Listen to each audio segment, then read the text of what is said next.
सत्तेसाठी कुणाशी भेटणारा आपला चॅनल सत्यमुख. सतेज उर्फ बंटी पाटील यांच्या वाढदिवसानिमित्त कोल्हापूरमध्ये शाहू स्मारक भवन येथे भव्य काव्य संमेलनाचं आयोजन करण्यात आलं होतं.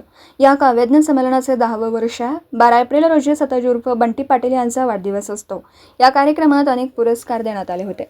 कार्यक्रमाचं उद्घाटन मिलिंद यादव यांच्या हस्ते झालं, तर कवी संमेलनाचे अध्यक्ष कवी डॉक्टर वसंत भागवत होते. सन्माननीय उपस्थिती अनिल महमानी, सचिन खराडे, ऋतुराज पाटील यांची होती.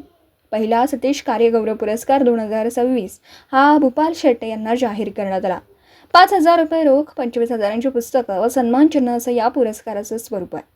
डॉक्टर मिनल राजहंस, डॉक्टर वसंत भागवत यांनी संपादित केलेल्या नव्या विचारांच्या कविता या कविता संग्रहाचा प्रकाशन समारंभ झाला. कार्यक्रमाचं निमंत्रक कामगार नेते, कामगार कल्याण मंडळाचे संस्थापक सुरेश केसरकर आहेत. महाराष्ट्र राज्य विधान परिषदेचे काँग्रेस पक्षाचे गटनेते, माजी गृहमंत्री, माजी पालकमंत्री कोल्हापूर जिल्हा यांच्या वाढदिवसानिमित्त अनेक मान्यवरांना पुरस्कार देऊन गौरवण्यात आला. उपस्थित सर्व कवींना सन्मान चिन्ह आणि सन्मानपत्र देऊन गौरवण्यात आलं.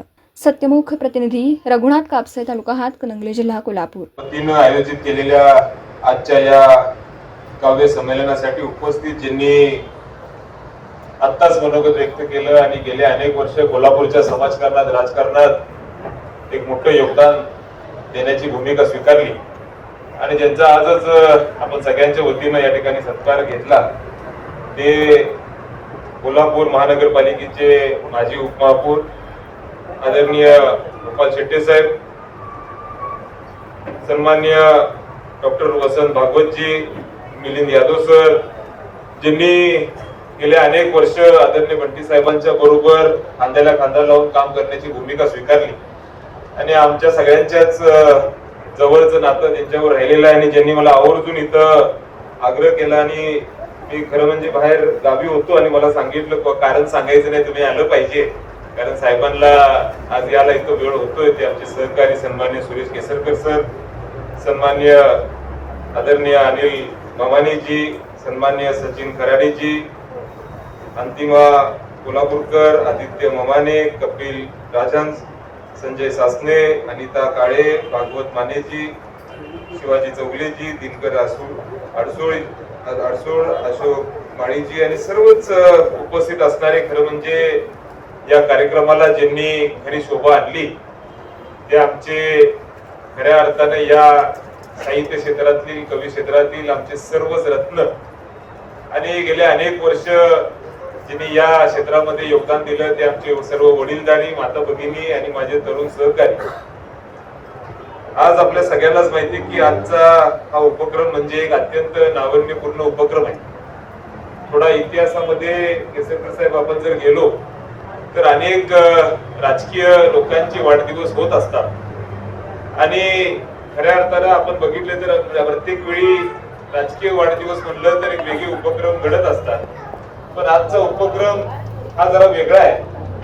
मगाशी इथे येत असताना माझ्याकडे थोडा आकडा कमी होता की जवळजवळ 105 आकडा हा कवींचा माझ्याकडे आला होता. पण मला वाटते इथं आल्यापासून 1 तास झाला 105चा 250 वर आकडा गेलाय.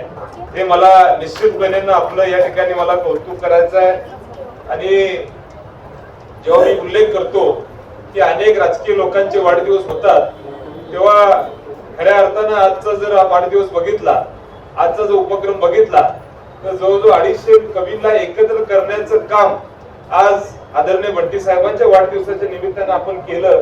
याबद्दल मला सुरेश केसरकरजींचं आणि ममाने सरांचं मनापासून आणि त्यांच्या सर्व सहकाऱ्यांचं मनापासून कौतुक करायचं, सर्वप्रथम धन्यवाद व्यक्त करायचे.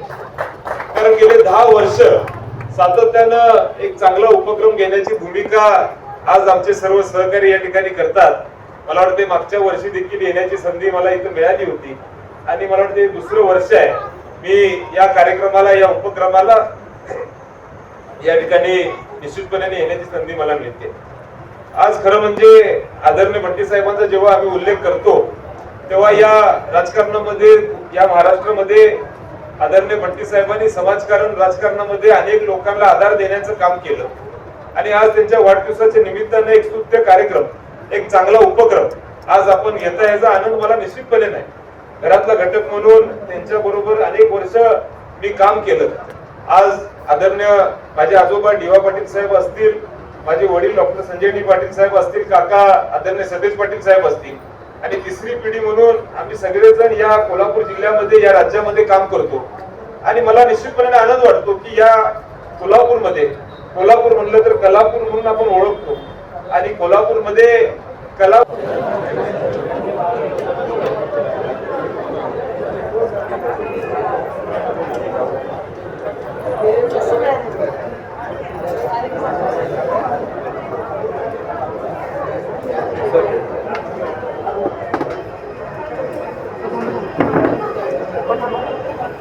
प्रत्येक कवी आपल्या लेखकीतून जे शब्द कागदावर उतरवतो ते फक्त डाग नसतात, शाहीचे डाग नसतात, तर ते त्या कवीच्या भावना असतात, संवेदना असतात, त्याला अनुभूती आलेलं विरह असतं, प्रेम असतं, हे तो शब्दांकन शब्दबद्ध करत असतो. त्यामुळे कविता ही मांडायची नसली तर जगायची. आणि आपले सर्व हे सर्व कवी आहेत ते कविता जगणारी कवी आहेत असं म्हणतात. आजच्या आधुनिक काळामध्ये 20व्या शतकातील आपण जर बघितलं तर मानवाच्या जीवनातील व्यक्ती स्वातंत्र्य, क्लिष्टता किंवा वास्तववादी